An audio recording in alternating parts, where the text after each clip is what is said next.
பாலும் தேனும் சுமந்து வரும் பரங்கிரிய தொட்டு வரும் குங்குமத்தை சுமந்து வரும் குஞ்சரிய கண்டு வரும் கால்நடையா வந்த காவடி இது தேடுவது கந்தன் காலடி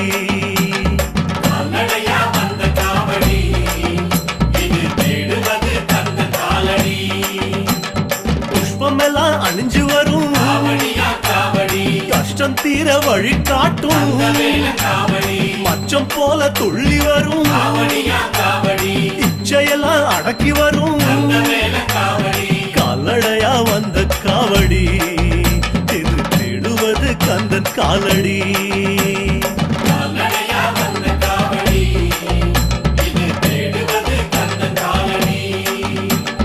பழனிமலை முருகனுக்கு பண்டாரம் தேடி வரும்